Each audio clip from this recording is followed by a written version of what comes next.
We've had Craig here before. And it's the first time we've had Chris. So Chris, take us back a little bit. You found out about the sport of triathlon by picking up a copy of what, Outside Magazine back in '97 or so? It was actually in '98. Okay. It just I was looking for an outlet, and I joined a master's swim team, and I did the Escape from Alcatraz swim, only the swim section, and I got intrigued with it, and then I saw the Ironman on TV that year, and that's what hooked me. All right, and then you saw Mark Allen on the cover of Outside Magazine. Yep, and then I said, one day I want to be on that cover. And what were your 3 goals? What were your 3 goals? Well, I had a bunch of goals that year, and one of them was first to be on the cover of Outside Magazine. One was to be world champ, and one was to be top American. So, top American in Kona this year, second, all right? Yeah. About 2 minutes and 30-some seconds out of world champion, and you were just on the cover of Outside Magazine. Yeah. How about that for a dream come true? That's pretty sweet. All right, so Craig, we've been chatting a little bit for a good part of the day because how many people saw the Ironman on TV? Okay, you saw the Ironman on TV, you saw this guy winning. And there's a couple of quotes in there from Chris McCormick during the show where he said some things about, you know, Craig's weakness is the bike, everybody knows that, and so we got to exploit that because he's a great runner, so we're just going to drop him on the bike and he'll never be a factor again. So you haven't seen the show, correct? No, he has not seen the show. So respond a little bit to the battle between you and my man, Chris McCormick. Well, as you know, Bob, talk is cheap. I mean...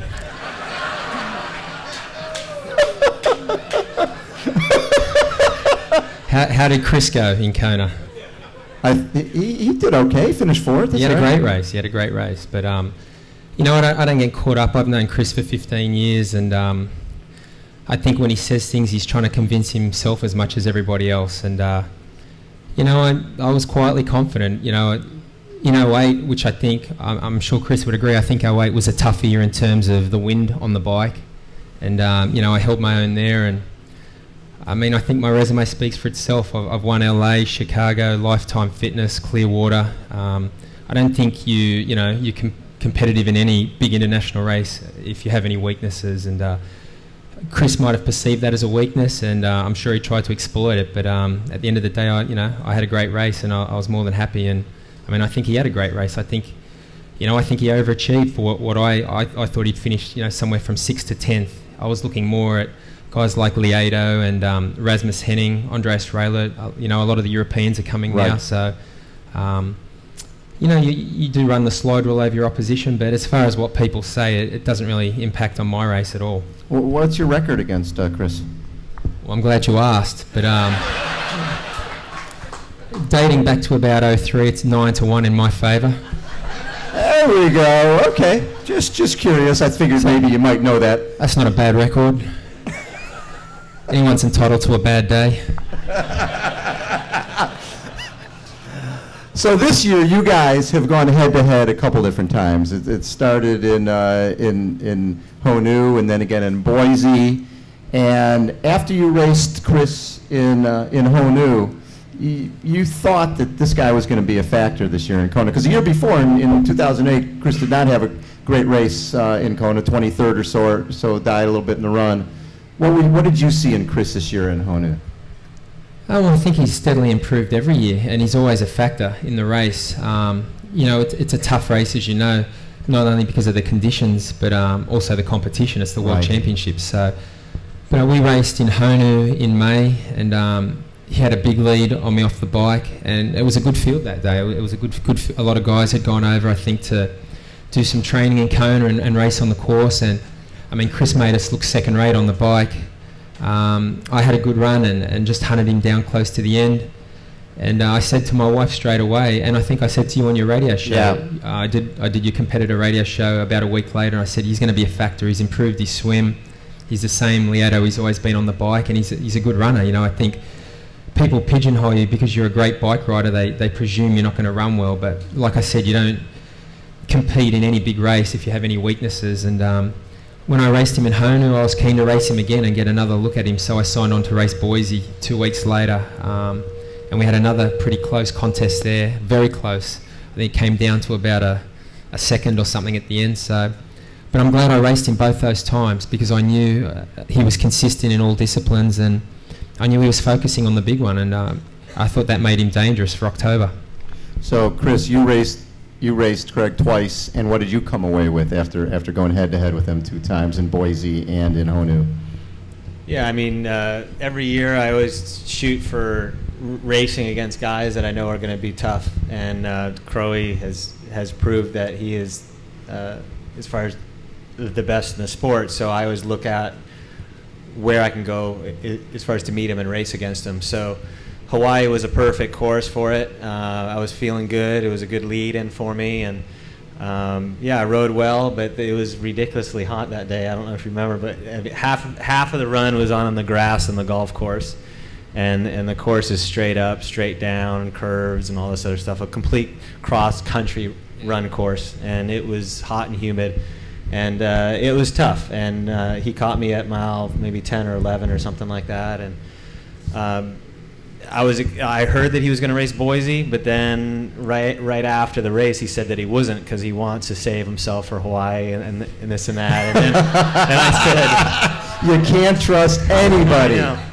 And so, and he didn't say anything about it for the next 2 weeks. And I'm at Boise thinking, all right, I'm feeling really good. I'm at the end of the first half of my season, so I break my year in 2s, and so that was the end of my first half. So I was keyed up pretty well and racing well, and I show up and I'm in the pro meeting, and we're sitting there, and I look around and I don't see anybody, I don't see Crowie, and I'm sitting there, and he shows up late and walks in, not from the back door, but from the door behind where the referee's giving the lecture. So it's like he walks in, and I was like, lost. oh, great.